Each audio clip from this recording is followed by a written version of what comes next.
Kapidongski TV. Andan din po si Kapidongski. Kaya taga ano si Kapidongski, padada yan eh. Double Sor, Kapidongski. Kapidongski, shout out.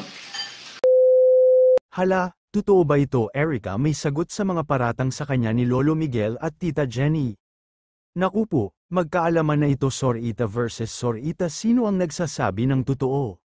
Mapagpalang araw mga idol, please like this video at paunawa tapusin muna ang buong video at unawain ang nilalaman ng buong video at bago magkomento. Daghang salamat sa walang sawang pagsuporta sa aking munting channel ang Bisayang taga Davao Kapidongski TV. Shoutout sa Team Kalingap lalo na kay Kuya Val Santos Matubang at Kalingap Rab. Shoutout Mommy Lydia Nab Ide, salamat po Mommy Lydia sa lahat ng tulong niyo po sa akin. Hindi naman lingid sa ating kaalaman ngayon na viral na naman ang pangalan ng isang BB girl ng e-lovers na si BB Girl Erica.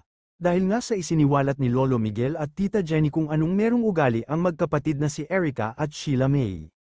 Ang daming hati ang opinion, mayroong kampi kay Erica na solid supporters at napamahal na talaga sa kanila ni Erica, at mas marami ring galit na galit kay Erica dahil nga sa video na unang kong pinalabas at sinundan pa nung pinuntahan ni Kuya Val si Tita Jenny at Lolo Miguel.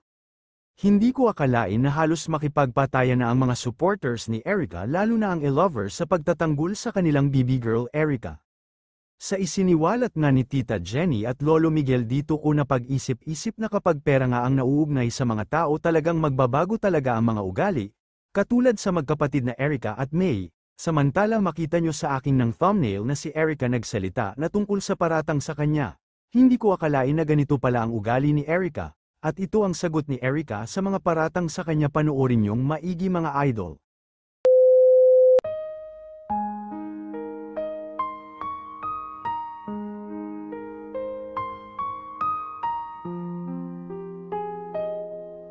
O kita niyo mga idol, yan lang ang masasabi ni Erica sa mga paratang sa kanya.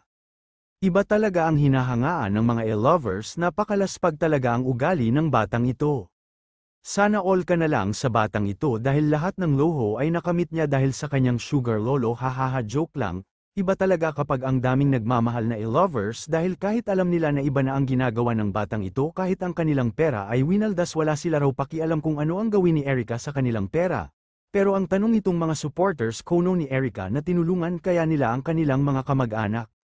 Dahil iba itong mga mindset ng mga supporters ni Erica kahit ang hirap ng trabaho nila sa abroad pero nagbibigay pa rin kay Erica basta masabi lang nila na sponsor sila pero di nila alam sariling pamilya, kailangan rin ng tulong. Hoy magising na kayo, oy, imbis na itulong nyo sa ibang tao itulong niya sa mga pamilya ninyo, mga bobo talaga, palibhasa mga gorang na kasi, hahaha, bato-bato sa langit ang tamaan bukol, hahaha. Kayo mga idol, anong masasabi ninyo sa picture na ito? Comment down below at ating pag-usapan. God bless mga idol.